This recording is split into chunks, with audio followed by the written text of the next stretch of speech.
Those beautiful purple flowers out there getting that one. Oh, we're on. Hello.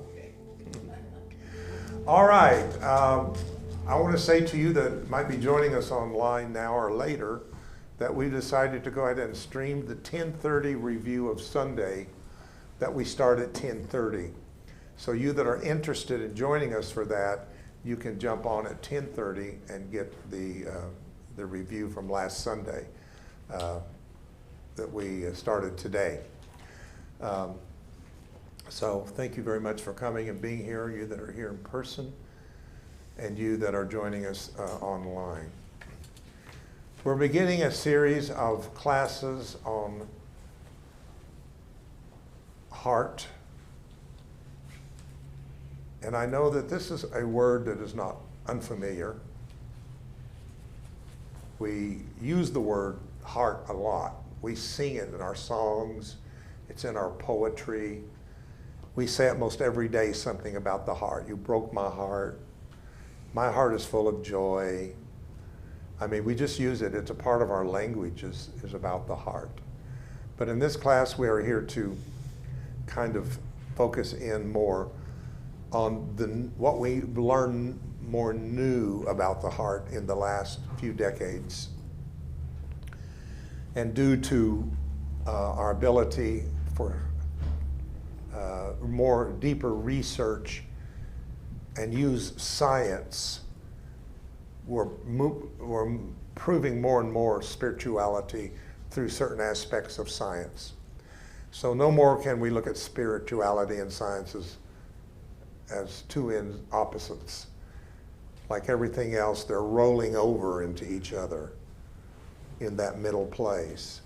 And we're seeing that a lot of science is proving a lot of what's been taught in metaphysics for maybe hundreds or maybe thousands of years, especially through quantum teachings. I mean, back when we said a lot of things in metaphysics, we just had to say it by faith, had no proof of it.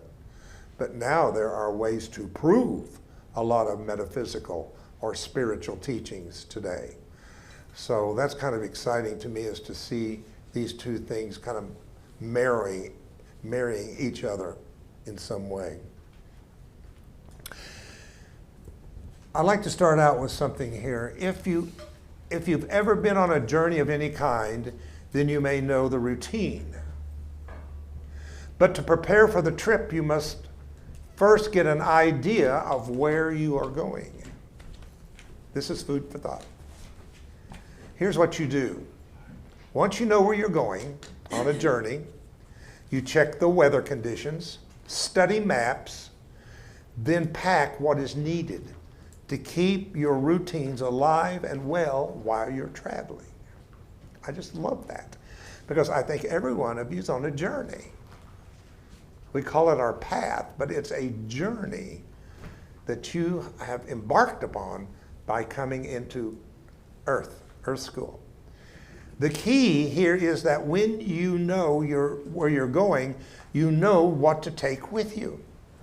And when you find yourself going somewhere you've never been, you prepare for the unknown. It's this simple idea that's at the heart of this teaching class. We are relying on our journey way too much from our brain and thinking process. We're trying to think our way to enlightenment. We're trying to think our way to awakenment. Mm-hmm. That's why I used Karen there for a minute. Thank you, Karen. Let me do that, but she said she's going to think about it. And I said, no, check into your knowing system. And if you feel, I don't understand what he's saying, I don't know how to say it, but I know it must be right because I feel a witness, then start thinking about it. Because if you start thinking first, you will suppress your heart or her. Mm-hmm. And that's what thinking does. Thinking overanalyzes. And you got to remember, when you think about something that is spiritual from your head, most what you're thinking about is thoughts you've gathered on the way from outside yourself. Mm-hmm. So you're going to be thinking about it the way I read it in a book, the way I heard it in the workshop, the way David said it, or the way whatever. I don't want you to come from that place. I want you to learn what is called inner witness or quickening. Quickening. If you've never had a quickening, you don't know what I'm talking about. But I think some of you have had them here and don't even know what they are. But it's like when something is said and there's this inner release of electrical, magnetic, spiritual energy in you. And you go, I don't think I could repeat what he said. Don't ask me what he said. But now I got to contemplate it. And don't start with thinking, but contemplating when you get up to this part. Because this part has a place. He has his place. We're not going to put everything down that's in the head. It has its place, but it just works better with her when they're together, working together. So if you go all up here and try to think and analyze it, then you're going to see what's trying to come up in you through the filter. And you're going to go back, because all that is in your brain is memory. Mostly. Now I'm gonna back off on that. There's some, I hope, of us who have both neurons that's holding gnosis and neurons that's holding outside information and teaching. That's why the Bible is so clear to teach the wheat and the tares grow together. You understand? You've got things in your brain that you have registered in the neurons of your brain that you read in a book or you heard in a workshop or whatever. You decided, I think I like that. I'm going to believe that, so I'm going to download it into my brain, which there is so many neurons to take that belief and make it into a pattern that causes an electromagnetic pattern to be made. And once that pattern is there, it can be retrieved, but it's past. Therefore, you retrieve it from a past memory. Gnosis has nothing to do with memory. It is a right now activating of intelligence, of divine spiritual intelligence that awakens. And therefore, when you put that in the neurons of your body, you have two different things going on. You got stuff that you stored from outside yourself that now is a part of your memory, and now you've got stuff that has happened because it was already in you, but it became quickened or activated and also held in the neurons. And that's why a lot of us sound like we go back and forth, because sometimes we're coming from the neurons of memory, and sometimes we're coming from the neuron of self-knowledge or direct knowledge. So we have to keep working, right, on more and more of the experience of gnosis. So when we're all on a journey, it's a big one. This is the big one. This is the big one, folks. And this, what I'm getting ready to say now, you got to know. You can't learn what I'm getting ready to say. You have to experience this one, what I'm going to say. So I want you to see how you feel, not how you think. We have come together as a spiritual generation, a peculiar priesthood. It's called many things in the Bible. It's called the ecclesia, or the community, or the church. It's called many things, but it's about people who come together based on the experiences of knowing, not on their belief systems. Are you with me? Yeah. That's why if we got together and talked intellectually, we probably all would not in any way agree with each other, because we all have downloaded different beliefs about things that would not interact with everybody else's belief. So that's not the glue that holds people together like HeartLight. What holds us together is not our belief systems, but it is the fact that here's one. Some of you sit in these churches that you came out of, and you sit there and you knew that was not for you. And you heard the preacher and you knew that wasn't the God that you wanted to know. And you knew there was more for you. You didn't quite know what it was. You didn't have the mental capacity to know it, but you had an inner knowing that I am getting ready to move on to my journey. How many of you had a knowing like that? You sit in the Baptist church, the Catholic church, or wherever you come from. I don't care. Whatever you came from in your early years of how you believed and thought about things like God and spirituality, whatever, it did not fit you because you knew better than that. So you finally discovered something like maybe unity or science of mind or some metaphysical, and that was closer. Are you with me? It was closer. Oh my, this is much better than while I was hearing at the Baptist church. You know, I mean, it's more loving, less judgment. They accept the Mother, Father, God. Oh my God, this is much closer to what I was knowing that I didn't understand what I was knowing. So you started getting understanding about what you knew by finding something out here to activate it into your consciousness.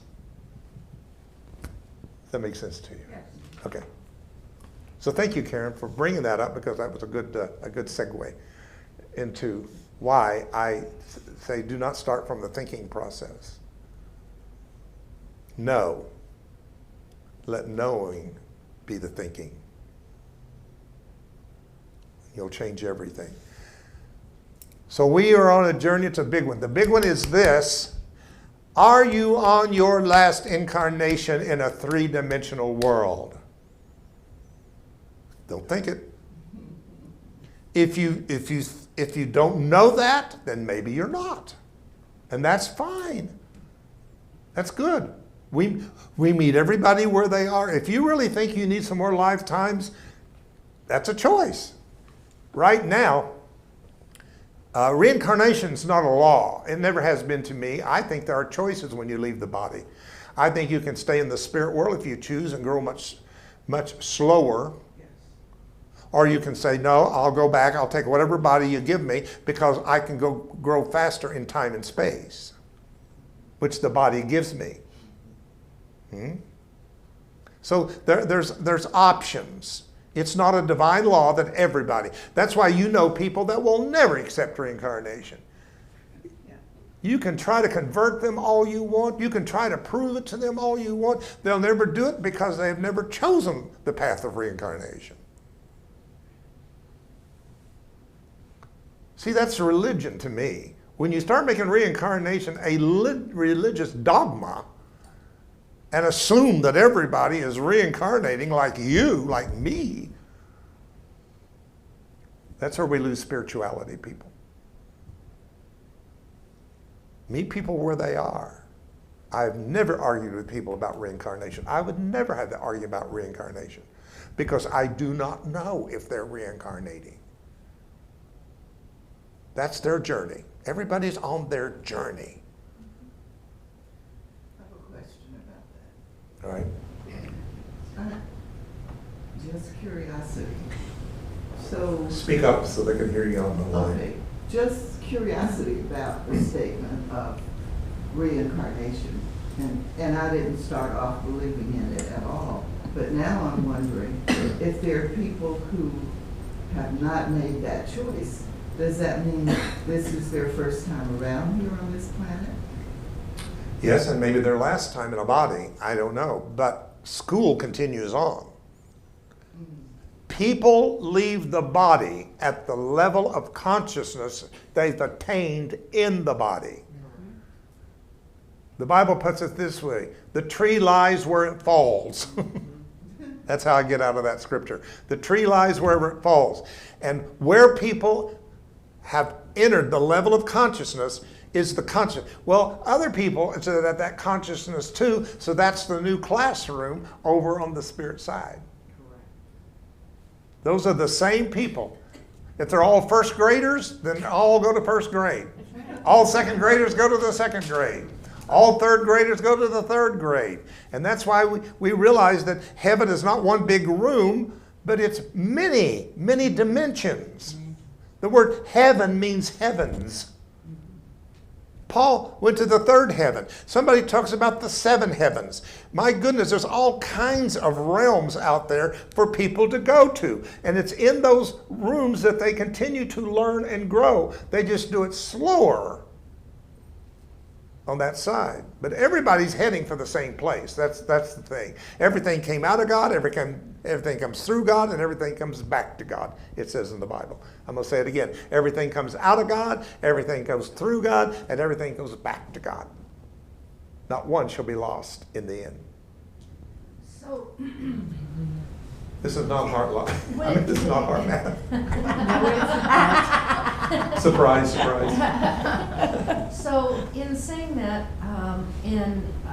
what I'm hearing is when you advance beyond 3 and 4D into 5 and beyond, is it an increased slowness that we go to as we go to the different realms? Because how would you know that it's slower there than here? I don't think there's a perception of what's slower and whatever. Well, you were just Only in saying 3D. when we learn faster here than we do in. Yeah, because we have time. Here's the thing. People either use time or time uses them. If time uses you, it's all about degeneration and aging toward death. There's a word for that. What is it? When things are going toward. Downhill. Yeah, Degeneration. there's a fancy word for that. Entropy. Entropy. Entropy. Entropy. Everything is heading. Even this paper is papering. That means if I just left it here and left it here and left it here, it'd turn yellow and it would get all, and it would just go back into dust. Nothing. There are no nouns in materialism. Everything is a slow verb. That's interesting. That's why you didn't see your kids grow. I mean, when did it happen? You don't even know when you grew. You don't know when those plants grew. They just show up because things don't happen as an event. They happen in the subtle aspects of things. So things like the subject of aging and all of that, you really have to go into a subtle level of teaching. Anyway, that's not it. But anyway, yes, I hope that helps in some way too. Again, that's my thing. If you don't get that one, hold on to yours. Yes. And I would like to add that those who are slow do not necessarily go to another dimension on Earth, but they can go to another planet that has a slower dimension. Oh goodness. Oh, Jackie. Did she say Okay, that? Jackie. I love it. All right, I'm with you. I am too. We can have that discussion. Yeah, that's a good one. Thank you. Woo.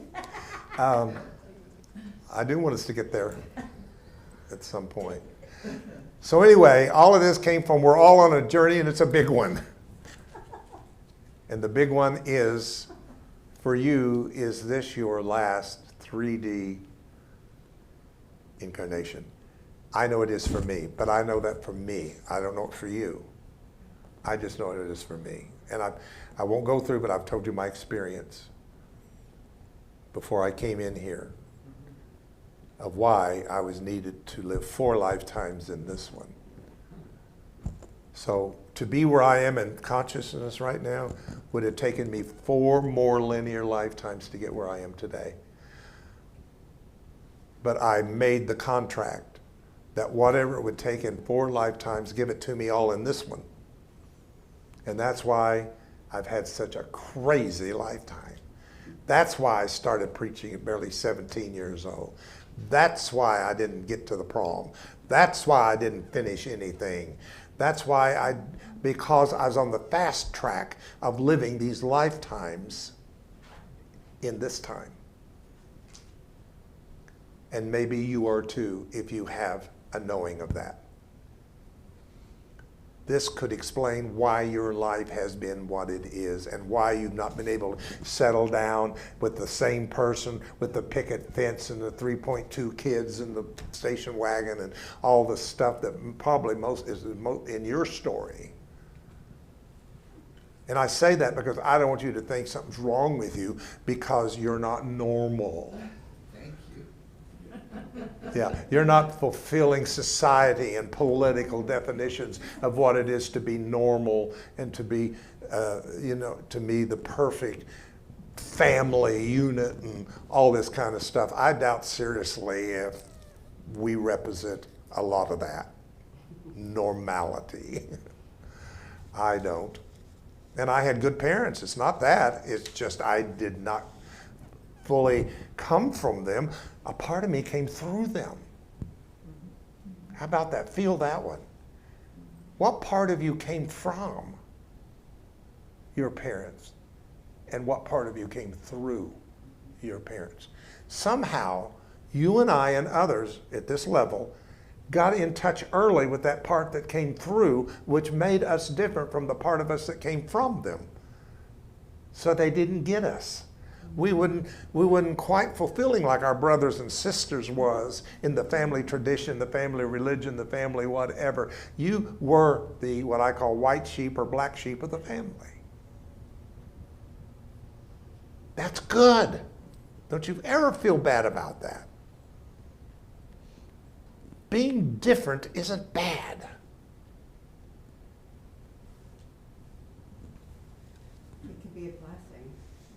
Mm-hmm. That could be the reason we came, was to be different and Absolutely. be important to what's going on right now.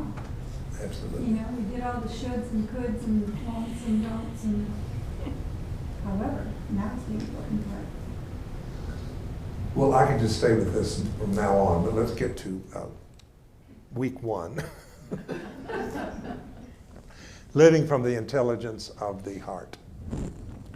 Just some few bits of data. Now, I do believe in giving your left brain what it wants, and that's some knowledge and understanding and facts. Don't shut that down. That's important. If you give your left brain what it wants, it won't fight the right brain. So here's some things. We basically are made up of something like 50 trillion cells. Your body has 50 trillion cells. The physical heart is an amazing thing, no doubt about it. It pumps 101,000 times a day. The heart pumps 101,000 times a day. It pumps blood through 60 miles of arteries, which pumps 1,900 gallons of blood through every vessel and capillaries of the body.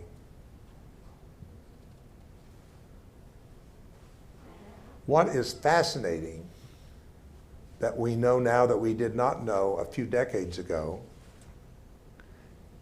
that they have found in the physical heart 40,000 specialized neurons in the heart that are the same that is in the brain. And this is what started really HeartMath, was studying the intelligence of the heart and not the intelligence of the brain and just the difference in the heart, but realize that they both had a connection of some kind. The word heart is mentioned 878 times in the Bible. It's mentioned in 59 of the 66 books that make up the Bible.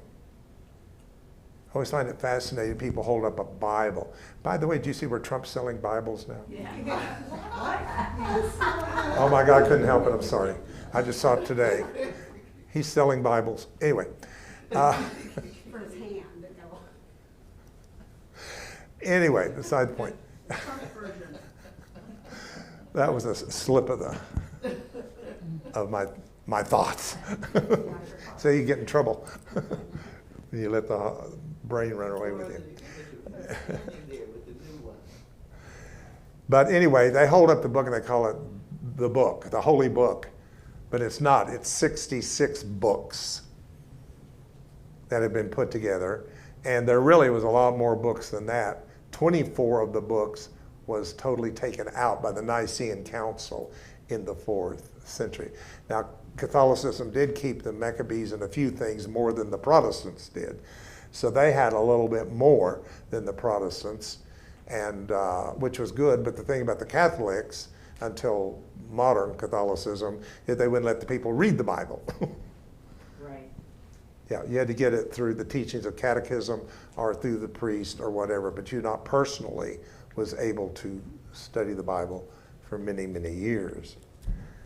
But they did keep that. Albert Einstein says, and wants us to consider the question, is the universe a friendly or unfriendly place?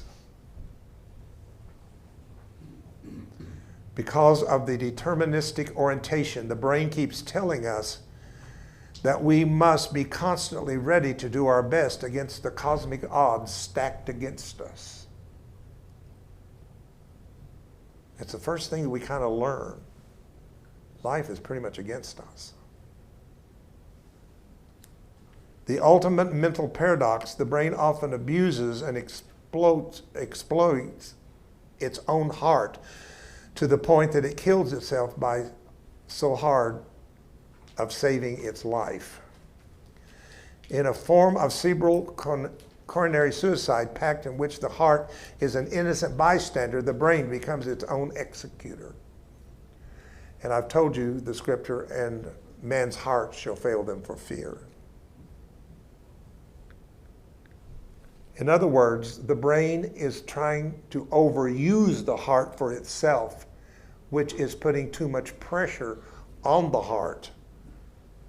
It doesn't work with the heart, it uses the heart. It would be, okay, how can I say it? It's like a man overusing a woman's body against her will until he damages the body that is being overused. I don't know how, that's the only way I can tell you. So the brain, knowing that it can't fulfill it of itself, needs the heart to manifest its agenda. So it is overused. I'll read it again. In the form of cerebral coronary suicide pact, in which the heart is an innocent bystander, the brain becomes its own executor.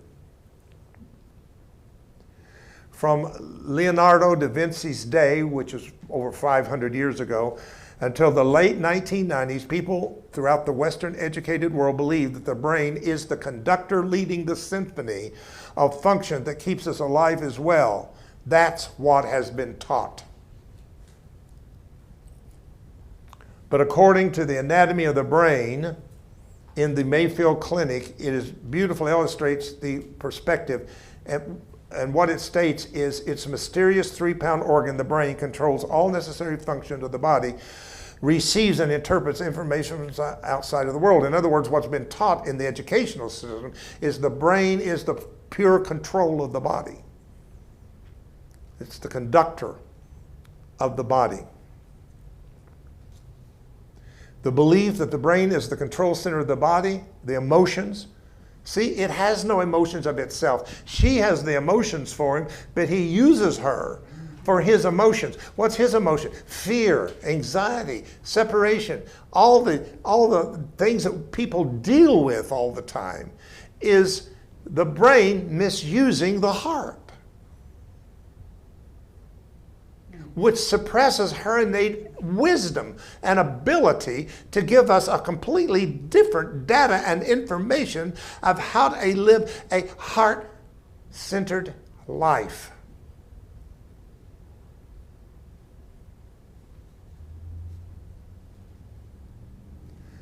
In the book of Proverbs, it says, counsel in the heart of man is like deep water, but a man of understanding will draw it out. Knowledge, understanding.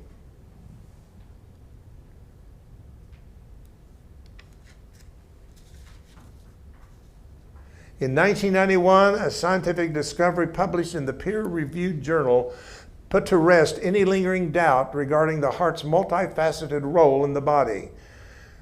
So much so that it was given a name called neurocardiology. Neurocardiology.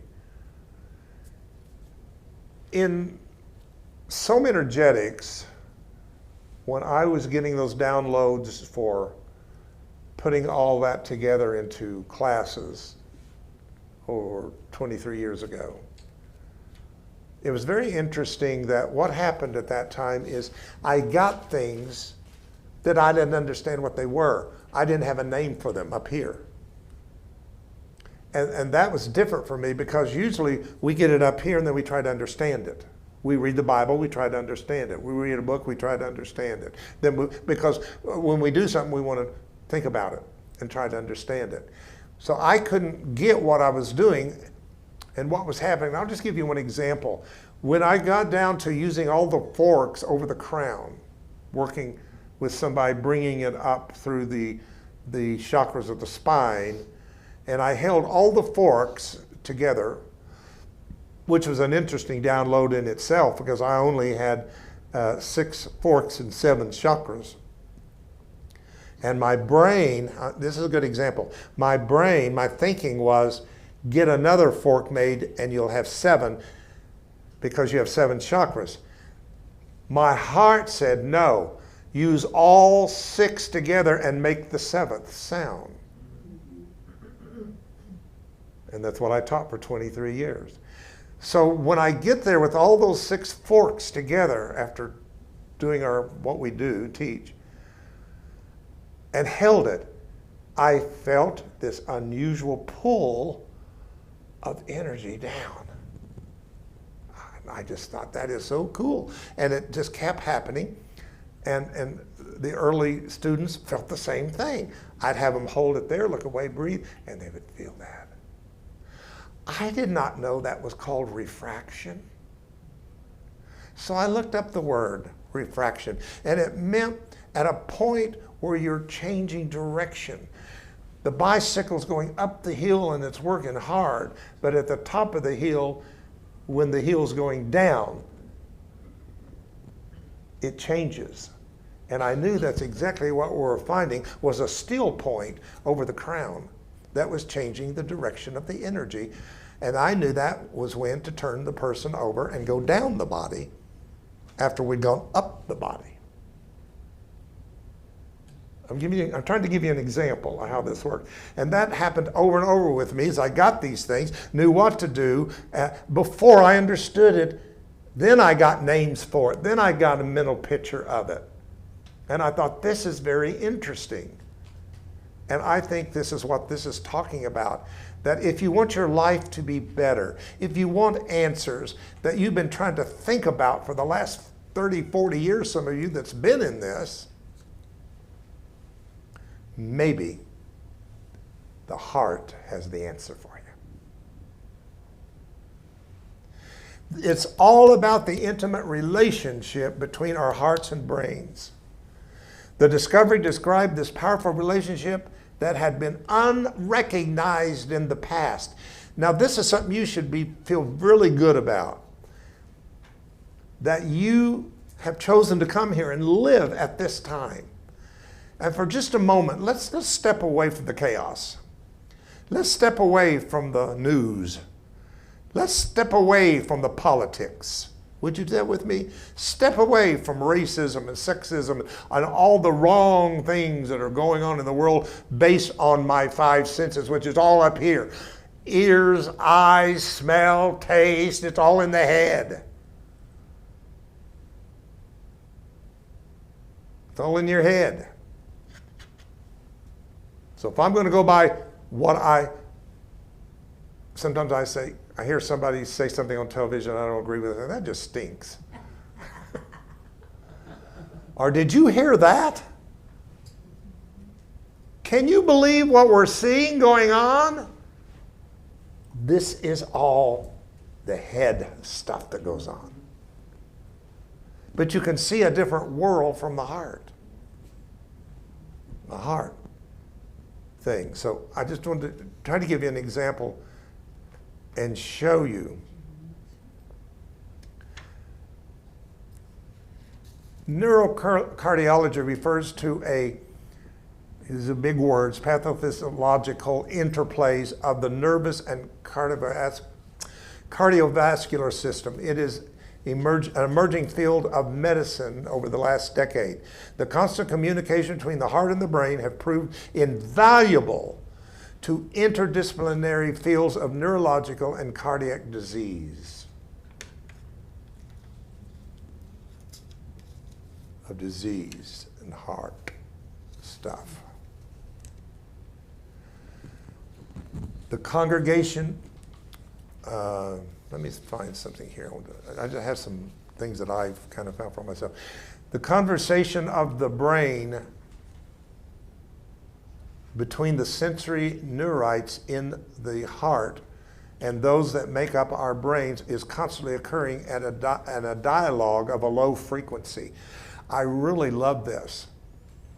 In other words, the brain and the heart are always communicating at a very low frequency. And it's so low, the ego can't get it. Because when I found out this frequency, I thought, oh my God, how do I get a tuning fork in this frequency? And it's impossible because the frequency is 0.10 hertz. You and I only hear about 20 hertz to 20,000 hertz. That's way too low for us, for the brain to pick up. So it's being done in the subtleness of this conversation that is going on in communication between the heart and the brain. The only exception is whales, dolphins, and certain kinds of other fish that have the ability to hear these frequencies. How many of you have ever heard whale sounds? You can find it on the internet. A lot of people use it for their meditations. But their language, their frequencies are phenomenal. And dolphins also. They certainly are in touch with dimensions that we are not in touch with and have abilities to hear each other hundreds of miles in the oceans through the frequencies that they use. The frequency is believed to play a vital role in the subconscious.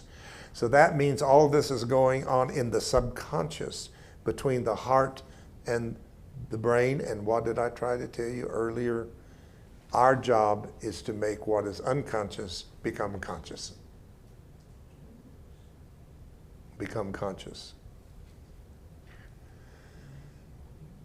So the frequency is believed to play a vital role in the subconscious cues we detect when we're in the presence of the heart. The vibes that we sense from people as well as some animals. Unfortunately, I guess, we feel better vibes with our animals than we do mostly with the people around us. If that doesn't tell us something, that's kind of interesting. So we want to talk about our first exercise here in just a minute. And that is going to be which we did it Sunday morning kind of, but we're going to do it again today. And that is going to be our heart-focused breathing. Now, since bringing myself back to this teaching, which I did years ago, it's really helped me because I've started doing it again.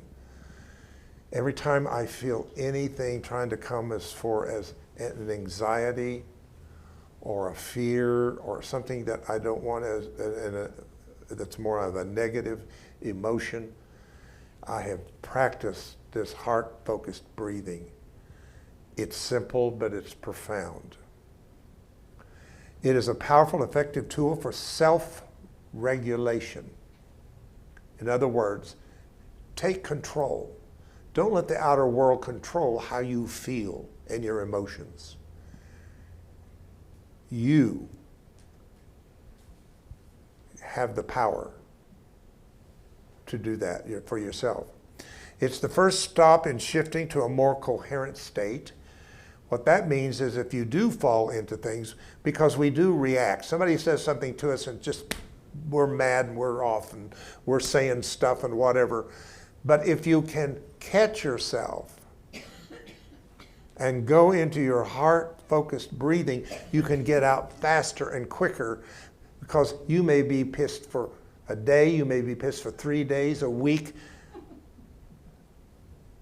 Wonder if that 3 weeks became 2 weeks, and that 2 weeks became 1 week, and that 1 week became 12 hours, and that 12 hours became 6 hours, and that 6 hours became an hour, and on, until you become resilient. Heart living is living the resilient life.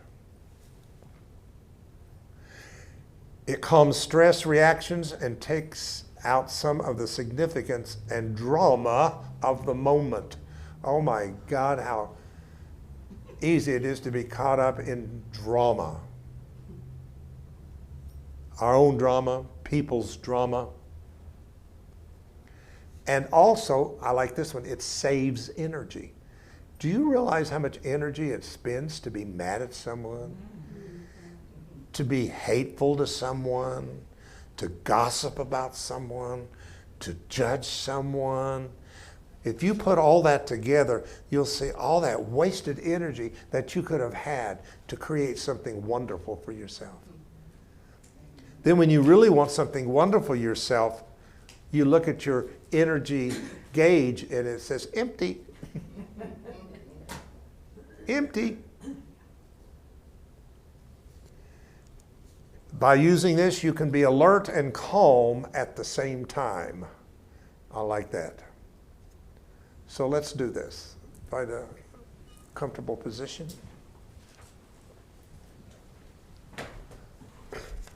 Very simple. All of these exercises are simple exercises and doable.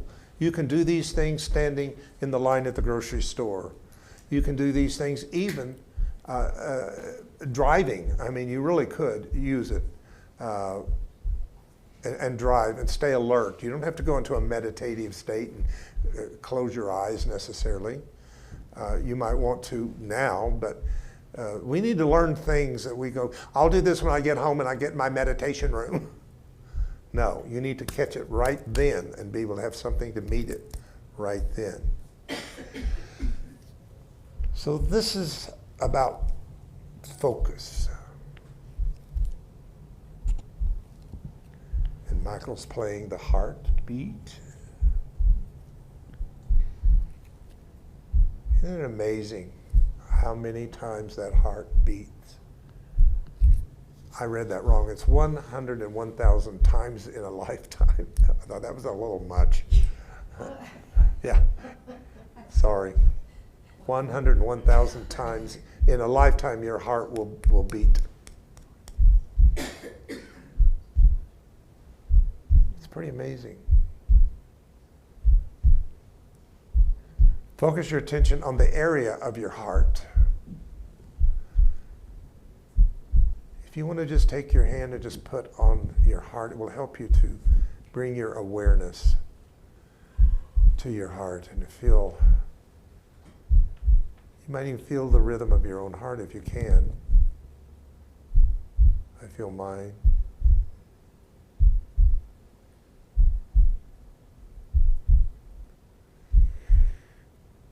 Bring your attention right where your hand is touching.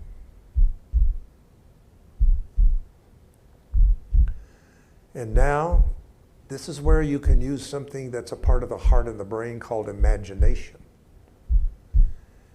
Imagine your breath is flowing in and out of your heart or chest area. Breathing a little slower and deeper than usual. So when you breathe in, your chest should be coming out.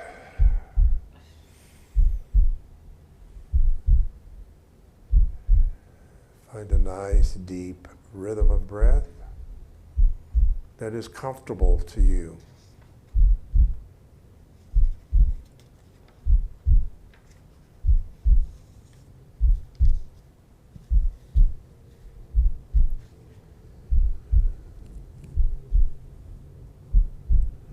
And now from this state that you're in, I'm going to ask you to go now to your head and pull out a memory of something that was not pleasant to you. A hurt, a tragedy. I know you might not want to, but I want you to go there and I want you to feel and think about that time that something really bothered you, hurt you, upset you. And notice the heart doesn't change whether you're thinking of something good or something not so good. It just keeps beating because it is consistent.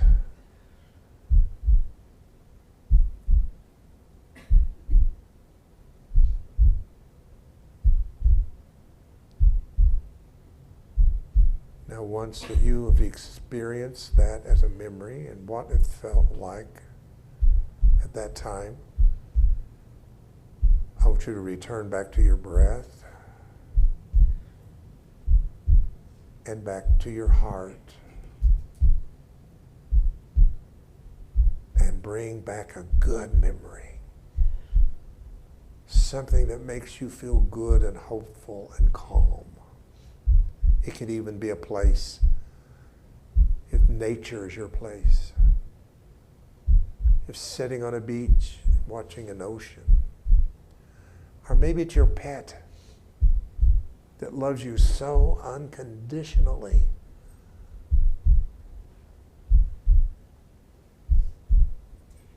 Breathe a little deeper, a little slower. And this is the place we're going to register in our heart space that we can return to anytime and anywhere.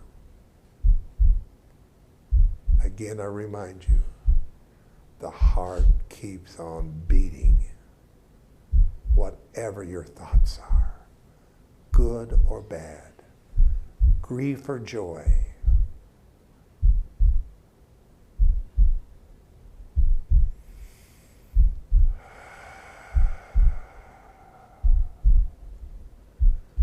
Breathe in and out.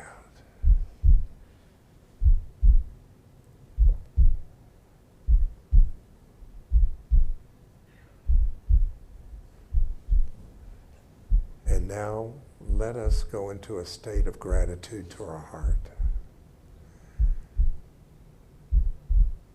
Thankful that our heart has kept us alive in this body for this long.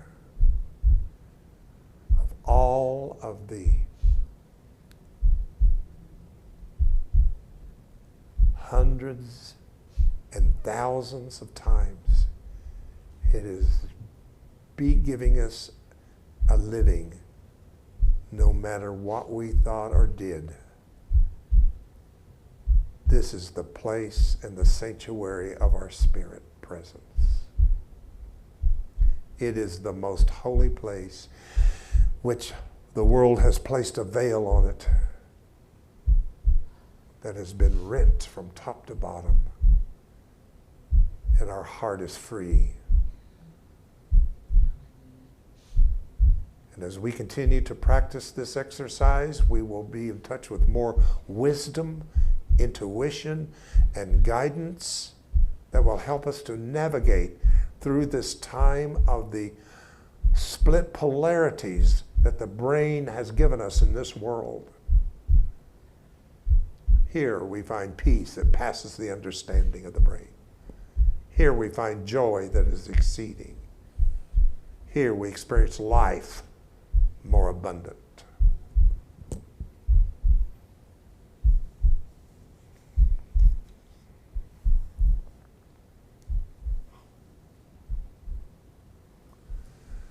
And when you're ready to return,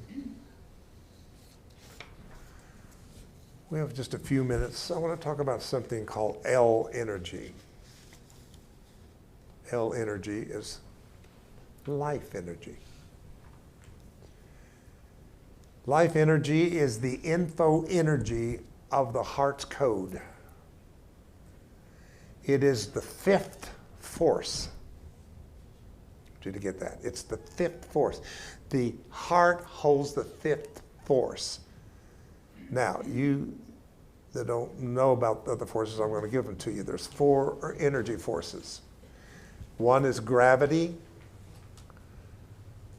2 is electromagnetic force. 3 is a strong force. And 4 is a weak force. That's the 4 forces in which modern day science has built all life upon. But in finding these new neurons in the heart, they found a 5th force. Isn't that interesting that we talk about 5 dimension? The access of the heart connects us to the 5th dimension data. Now stay with me. I got 10 minutes here. This is important. There is new data information trying to penetrate the electromagnetic field of Earth right now. And it's not getting through, but what it is doing is we feel it as a vibration in the earth that is shaking up everything and trying to bring it down into chaos. Chaos is not the bad thing. Chaos is the spiritual thing that is happening. And I want each one of you to get back in your heart when you can and feel how you chose to be here for the chaos. You're not here for the paradise. You weren't here to find the most the marriage and the marriage that you were taught in the little books when you was a kid about the prince and the coming and the white horse and rescuing you and all that stuff that was put in, especially you women's heads as little girls. I mean, these fairy tales were so put into what life is supposed to be, and we've all tried to make it be that way. It's not supposed to be that way. Now, some of us have a little better than others. There's different degrees of those kind of 3D things. But I don't care how, you may have the most wonderful marriage and relationship in the world, but it will not fulfill your wholeness. None of this will make you whole. There's no man or no woman or no right job or no right amount of money that's going to fulfill this whole except this energy that's trying to come in today. What's the name of the 5th energy? Heart energy. Heart. Yeah. Well, life energy. They're calling it L energy, life energy. And again, I'll read it to you that life energy is info, meaning information, energy, that is activating a code in the heart. And that code is in you to help you to get through and navigate through all the breakdown of all the systems.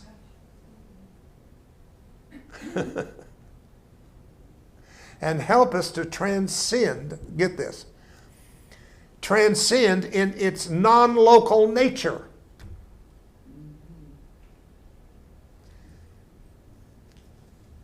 life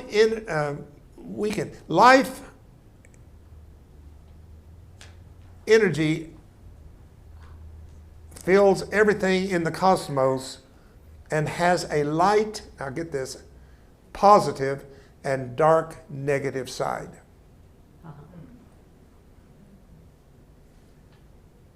We can't get away from that. I know we've tried to say everything is light and everything is good and everything is this, but it's just not in this 3D world. There's two sides to every coin.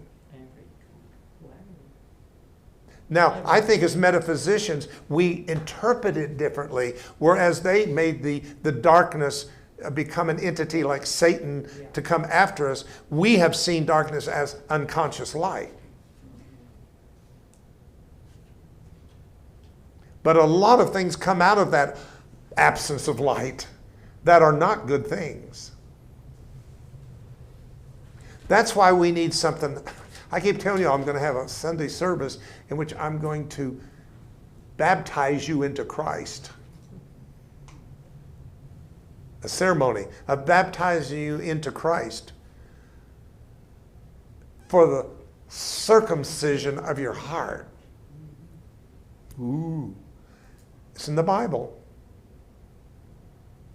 That means that through in Christ baptism, which I'm not going to duck you in the water, I'd like to, but I'm going to do it through the washing of the Word. I'm going to do it by the Word. But I'm going to put you into Christ. First of all, in Christ, there's neither this or that. That's the first thing that happens in Christ consciousness, neither male or female, Jew or Gentile, bond or free, but we are one. You've got to get there.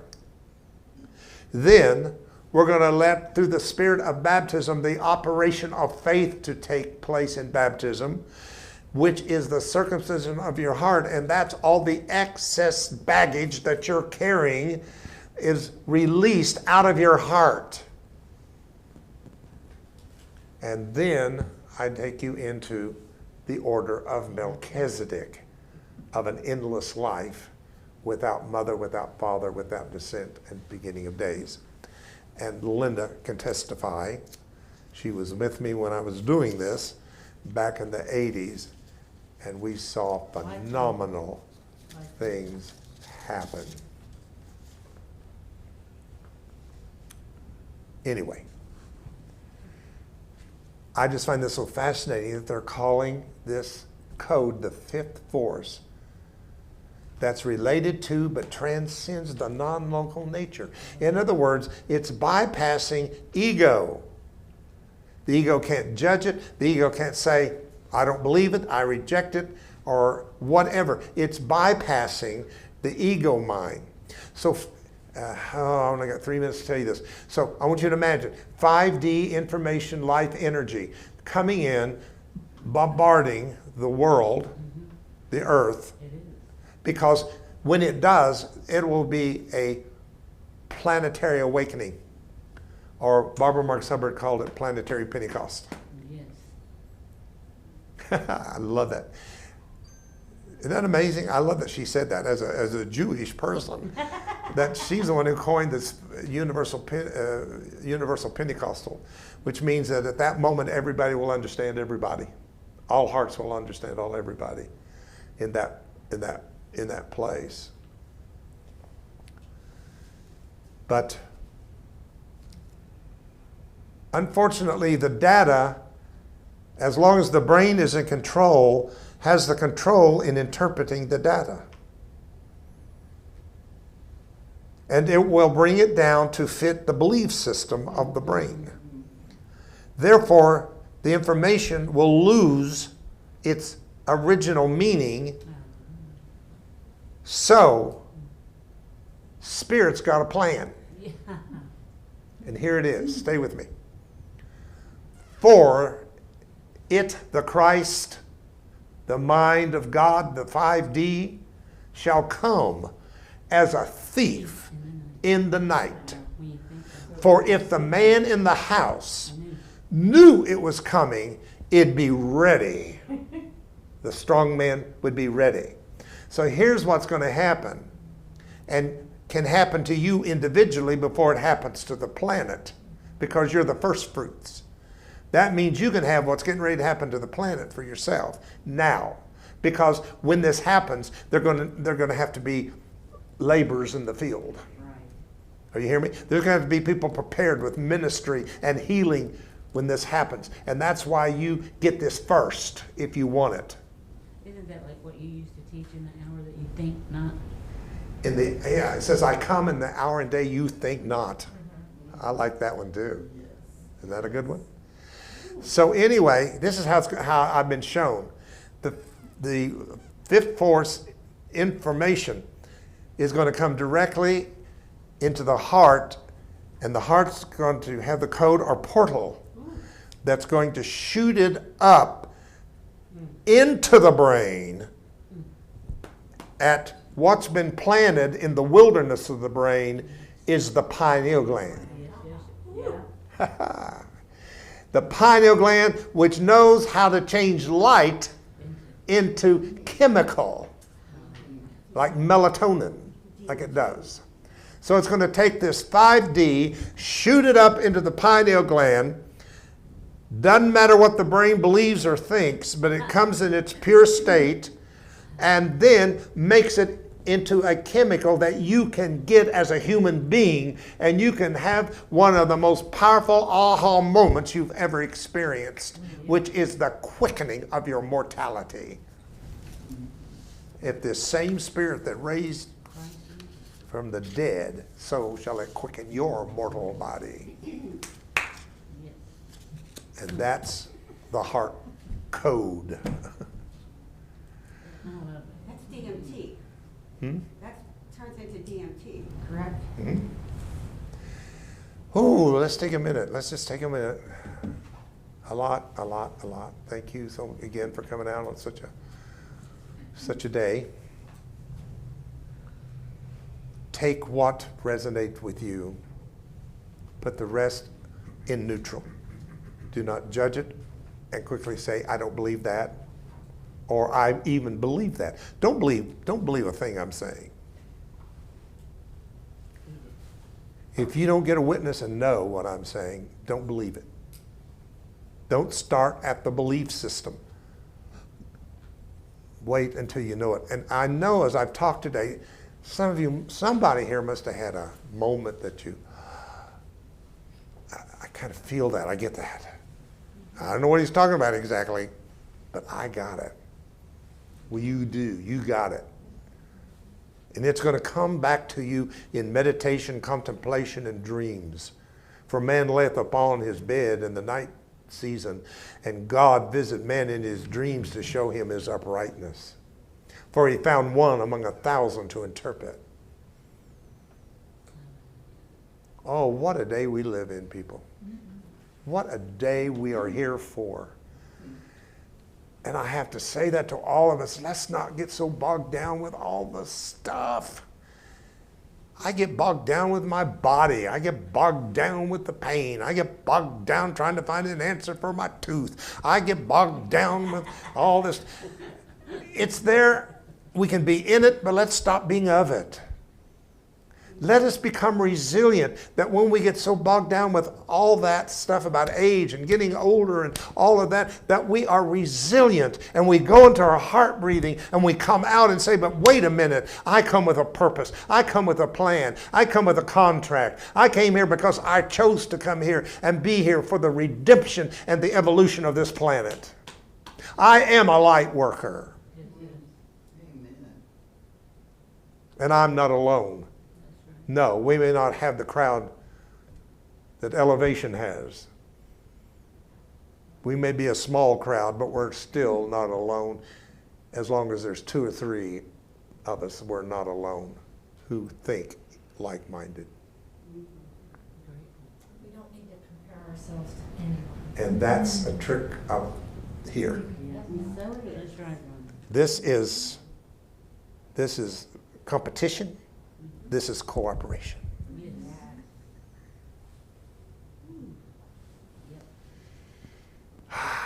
Okay. If you have offering you'd like to share for As you know, we're coming up to the last of the month again. I tell you, these last of the months come awful quick. Fortunately, we have 5 Sundays this month. It gives us a little help, I hope. So we got an extra Sunday. So thank you for your giving. Give mindfully and of the Spirit.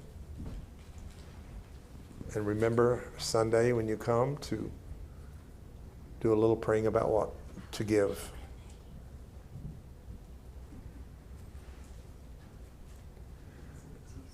We had a wonderful surprise gift last week from a man that came here one time and lives in another state, but sent $1,000 to HeartLight. Wow. I'm doing that because I want to share that there is an outreach here that I don't even think we know of sometimes, of how many people are out there listening and hearing you. I'm sure he gave from the heart too. Absolutely. It was a wonderful note he sent, and I so appreciate it. So that helped. We still got a way to go, and we'll make it. I know we're going to make it this month. All right, thank you. Have a dry day as you possibly can, and hope to see you Sunday. You want to do that now? Yeah, are we off? No. You know what? No, I don't, Michael, unless you've already, Why don't you come on up here and stand? because I'm so well dressed. Just take your coat off. I had the opportunity to work during the week in a spiritual shop in Mooresville. And it has turned into a teaching event for me that has been phenomenal. And David was talking earlier about the fact that God did not make male or female, he made them. The entity was a them. And in the last 2 weeks, I have met 2 individuals, young people, one of whom is a woman, young woman, 16 years old, who no longer wants to identify as male and female. She's representative of a group that's out there. She is not gay. She is not straight. She doesn't want to be referred to as she. And she's got another friend with her that did not want to be referred to as him. They wanted to be called they. They went to. It's either an I or a they. My granddaughter is the same way. She's changed her name to Lynn so that no one knows if she's male or female if they see her name in writing. If she applies for a job, they won't know who's coming in that door. No preconceived notions. And it's very important to validate what you were saying, what you were teaching today, that we have to unlearn and learn what's currently out there in these young, spiritually led people. And it's absolutely amazing. So we're still back in school, people. Wouldn't that be considered true androgyny, though? Well, and it might be, androgyny, that's probably what they're trying to achieve That and was- reteach us. Well, that was like the Melchizedek priesthood. It said they were neither male nor female. Mm-hmm. Well, that's what our young people are believing now. Remembering. Absolutely, yeah. For us to remember, Yeah. because they got it. And it's all right for us to be okay about the bodies that we've chosen. I'm glad to be in a male body. I like that. I feel I'm uniquely in a male body, but and you that are in a woman's body, be happy for your bodies, and the bodies that you are in. But there are just some people coming in now that just don't have that black or white, this or that consciousness. And that's part of the breakthrough we're talking about.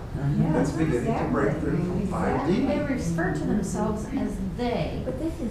That is a combination, which comes to me that there's some, you know, we're taught we're either male or female, and if they're wanting to celebrate androgyny or whatever, they call themselves they, by the combination of giving equal importance to both, regardless of body shape.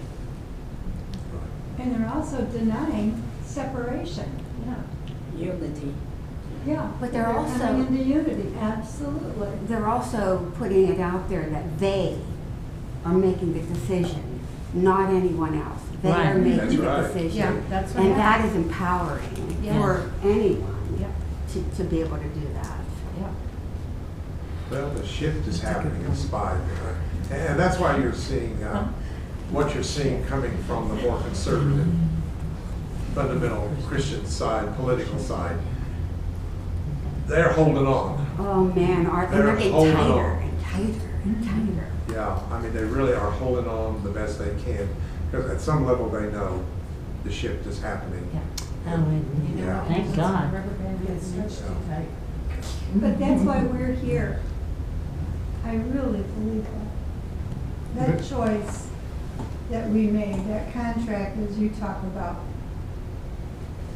unless everyone knows exactly what they signed when they came into this dimension, I think this is why we're here, to be here and now, and being able to say to them, got your back. That's good. Created he That's good. them, Yeah. male and female, created he them. Yes, Yeah, so, it was one at one point. yeah, and don't confuse male and female with man and woman. Man and woman is a body identity, male and female is a soul identity. And that's why people get upset with this thing, because we're trying to say to men, you need to be more male.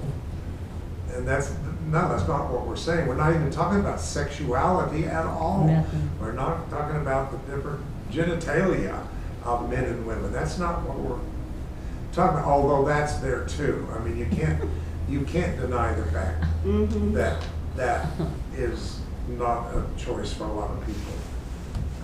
Well, and the vast majority of us have to do one or the other. There's just a tiny part that gets to do both. It's just very small. It's about at 10 weeks, and the thing that you decide, the body decides which genitalia it's going to form, and sometimes it does both, and sometimes it doesn't. Do know. Because the body is such a thing of chance. The spirit doesn't control the body. The spirit is in the body, but it's not controlling the body. Bodies control the body. Physical genetics controls, ancestral, and all that stuff is just not perfect. I'm sorry, there is no perfect DNA or genetics that has come down from body to body. The sins of the father are visited upon the 4 generations of the children, it says. So, See? So you're carrying your ancestors' story, and a lot of it has nothing to do with you. It's about who they are in you, your DNA, and that's why I think that I became so attracted to this work was over DNA. Long before so many genetics and tuning folks, I was doing the DNA activation work, because I think that's where a lot of people have attached themselves and think something's wrong with them when it is in the ancestral story and they're identifying with it. Because a lot of people come to me and say, I don't know why I act this way. That's not the way I feel. That's not my nature, but this is what I do. Well, probably it's in your ancestral story somewhere. You have a tendency toward anger. Maybe it's not your anger, it's their anger. And that's what I used to deal with when I did tunings with people. I tried to find out what was theirs and not theirs. See, what was theirs and not theirs. In other words, this is why you're not healing, because it's not yours. How can you heal something that's not yours? You've got to heal them, and then you're set free. Oh my God, let me give you a scripture that is so good. Day without us. They without us is perfect, is a good one, but the one I love is what is bound on earth is bound in heaven, and what is loosed in heaven is loosed on earth. Wow. So I'm telling you, there's a lot of things in us that need to be free, that frees us. It's them. And when I did tuning forks, I found ancestors coming in that were stuck. But they found in that person, because of the same DNA, they found a way, and that person was open spiritually. Wow. They came in through the tuning forks, and we freed them, which healed the person. That's right. Oh my Yes. God. Do you get it? Yeah. Their healing was their healing. I love it. I'm really thinking about getting back and doing some work again. I really need to do some personal, taking on some personal clients again. I forgot you. She's been texting me for tuning, and I've just not been there yet, but I'm getting there. So thank you for your patience and understanding. But I do have a gift with that, that type of work with the forms and things like that. And Barbara does a wonderful job with the forms. She's always my first go-to for anybody that wants a tuning. You should see Barbara. She does a wonderful, wonderful job. Barbara really connected to the forks. And my goodness, how many workshops you've been to? As many as I could, yeah. Oh, my I don't know goodness. that I missed too many. Because she worked for us, we just had her come to every workshop to help. So she's been through these workshops so many times, and Rhonda too. Yeah, but they got it down. They understand. I know it's late. I'll keep you a little longer, but maybe I'll keep you the reins over. We'll see. Thank you again. You're a wonderful group. Thank you. Thank you. Yeah, thank you.